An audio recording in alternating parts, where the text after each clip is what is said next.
What is up people, I hope आप सब बहुत ही ज़्यादा अच्छे होंगे। तो यार मैं सत्यम शर्मा आ चुका हूँ एक और बिल्कुल ही नई एक्सप्लेनेशन के साथ। तो आज का जो हम एक्सप्लेनेशन करने वाले हैं वो थोड़ा सा वल्गर है, आपके ईमान डगमगा देगी, और जिसका नाम है तीर, जो कि 2007 में आई हुई बहुत ही ज़्यादा इंटरेस्टिंग मूवी है। कुछ मूवीज़ ऐसी होती हैं जो डरा देती हैं, लाइक हॉरर मूवीज़ होती हैं, कुछ ऐसी होती हैं जिसमें थ्रिल होता है, कुछ ऐसी होती हैं जिसमें एक्शन बहुत ज़्यादा होता है, पर कुछ ऐसी होती हैं जो थोड़ा सा आपके दिमाग को हिला सा देती हैं। तो हाँ, ये बिल्कुल वैसी ही मूवी है। तो बिना किसी बकवास के चलिए शुरू करते हैं। ब्रैड डॉन के साथ टॉय स्विमिंग पूल के अंदर साथ में नहा रहे होते हैं। फिर ब्रैड डॉन को परेशान करने लगता है और ब्रैड इतना ठरकी लड़का रहता है जो कि बचपन में ही अपनी स्टेप सिस्टर यानी अपनी सौतीली बहन के प्राइवेट पार्ट में उंगली करने की कोशिश करता है। आप तो समझ ही गए होंगे। स्क्रीन शिफ्ट होती है और अब डॉन बड़ी हो चुकी होती है, जहाँ पर डॉन एक ग्रुप मेंबर बन जाता है, जिसके बाद डॉन की मुलाकात टॉडी नाम के लड़के से होती है। डॉन टॉडी से मिलने के बाद अपने घर आ जाती है। फिर हमें ठरकी लड़के ब्रैड को दिखाया जाता है, जो अभी भी बड़े होने के बाद भी ब्रैड को अपनी ठरक का शिकार बनाना चाहता था। अगले दिन बायोलॉजी की क्लास में बायोलॉजी की बुक में फीमेल रिप्रोडक्टिव सिस्टम को एक स्टिकर की मदद से छिपा दिया जाता है, जिसके बाद टीचर कहता है कि स्कूल की गवर्नमेंट ने हमें ऐसा करने के लिए कहा है। स्कूल खत्म होने के बाद ब्रैड और टॉडी अपने दोस्तों के साथ जॉनी भैया की पिक्चर देख रहे होते हैं, जहाँ पर टॉडी ब्रैड अपनी ठरकी आंखों से ही गीला करने की सोचा है। मतलब वो अपनी ठरकी आंखों से ही ब्रैड को गीला करने की कोशिश करता है। डॉन टॉडी को नज़रअंदाज कर देती है। फिर पिक्चर देखने के बाद सारे दोस्त जंगल के किनारे एक नदी के पास जाते हैं, जहाँ पर डॉन टॉडी के साथ मिलकर अपनी बातें शेयर करने लगते हैं। डॉन अपनी फीलिंग के बारे में सब कुछ बता देती है, लेकिन टॉडी को ये सब बनाई हुई एक कहानी जैसा लगता है। लाइक मैंने आपको बताया था कि उसके प्राइवेट पार्ट में दांत होते हैं, तो वो सारी चीज़ें बना देती है टॉडी को। तो और डॉन का दिल रखने के लिए टॉडी डॉन की बातों में हाँ मिलाने लगता है। फिर डॉन अपने घर आकर टॉडी के बारे में सोचने लगती है। तभी सोचते सोचते डॉन के दिमाग में दांत दिखाई देते हैं और डॉन की सारी ढरक दूर हो जाती है। अगले दिन डॉन टॉडी को उसी जंगल में नदी के किनारे मिलने के लिए बुलाती है। टॉडी ये सुनकर खुश हो जाता है। फिर दोनों लोग नदी में नहाने की सोचते हैं। नहाने के बाद दोनों लोग एक गुफा में जाते हैं। टॉडी भी सोचता है कि डॉन की गुफा में आज मैं पहली बार खुदाई करूँगा। आप तो समझे गए होंगे। और चुम्बन क्रिया शुरू करने लगता है। लाइक ये दोनों किस करने लगते हैं और आगे बढ़ने की कोशिश करते हैं। फिर टॉडी अपना मूड बना लेता है, जिसके बाद डॉन की दोनों लेग्स को उठाकर वो अपने प्राइवेट पार्ट्स को डॉन के अंदर डालने की कोशिश करता है, लेकिन डॉन को ज़्यादा दर्द के चक्कर में सही नहीं लगता और टॉडी को मना करने लगती है।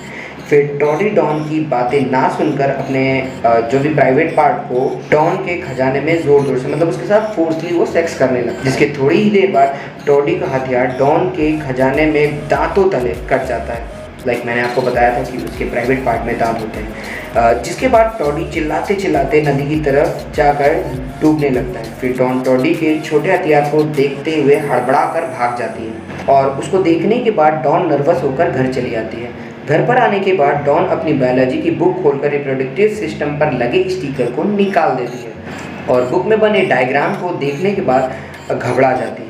फिर गूगल पर सर्च करके भी जानकारी जुटाने की कोशिश करती है। डॉन को लगता है कि उसके खजाने में कोई दिक्कत है। लाइक डॉन को लगता है कि उसके प्राइवेट पार्ट में कोई दिक्कत है, तो डॉन डॉक्टर से अपॉइंटमेंट लेकर दिखवाने के लिए जाती है। डॉक्टर मौके का फ़ायदा उठाने की सोचता है, क्योंकि डॉन अभी तक किसी से भी ज़्यादा बात नहीं की हुई थी, जिसके बाद डॉन को अच्छा महसूस नहीं होता और घबराने लगती है। जिसके बाद डॉक्टर अपना भी प्रोसेस या लाइक फिजिकल होने की कोशिश करता है। डॉक्टर अपनी उंगलियां देखकर शॉक हो जाता है, क्योंकि डॉक्टर की उंगलियां भी कट जाती हैं। फिर डॉन क्लिनिक से निकलकर भाग जाती है। जिसके बाद डॉन फिर से नदी के किनारे जाती है। तब वहाँ पर डॉन देखती है कि कुछ पुलिस वाले टॉडी की डेड बॉडी पानी से निकाल रहे होते हैं। डॉन वहाँ से अपने घर की तरफ आती है, जो अपनी माँ को ज़मीन पर बेहोश पड़ा देखकर और घबरा जाती है।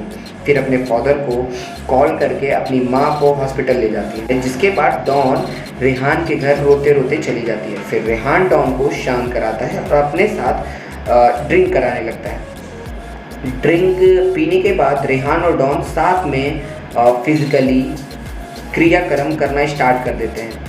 और ये सब करने के बाद ये सब करने के टाइम इस वक्त बाद रेहान औजार नहीं करता, और लाइक रेहान का इस टाइम कुछ भी नहीं होता, लाइक उसके साथ वो फोर्सली नहीं कर रहा था और डॉन को अच्छा लग रहा था।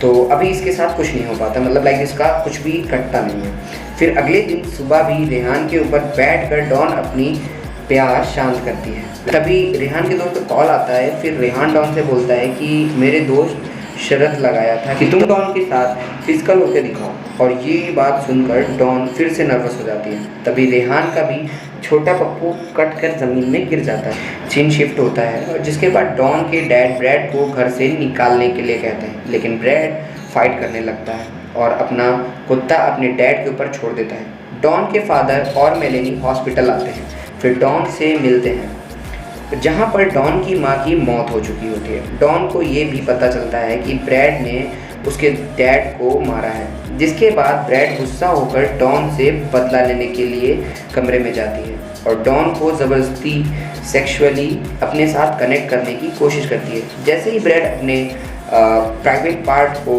डॉन के अंदर डालने की कोशिश करता है, तुरंत ही उसका प्राइवेट पार्ट कट जाता है और डॉन वहाँ से निकल जाता है घबराते हुए। फिर डॉन अपनी साइकिल उठाकर कहीं दूर जाने लगती है। डॉन की तभी बीच रास्ते में साइकिल पंचर हो जाती है। डॉन एक बुढ़े इंसान से लिफ्ट मांगने लगती है। बुढ़ा इंसान डॉन की चालाकी जवानी को देखकर अपने ढरक को शांत करने की कोशिश करता है और गंदे गंदे इशारे करने लगता है, जिसके बाद डॉन भी इशारे कर देती है और यहीं पर मूवी एंड हो जाती है। तो आई होप गाइस आपको ये मूवी बहुत ही अच्छी लगी होगी।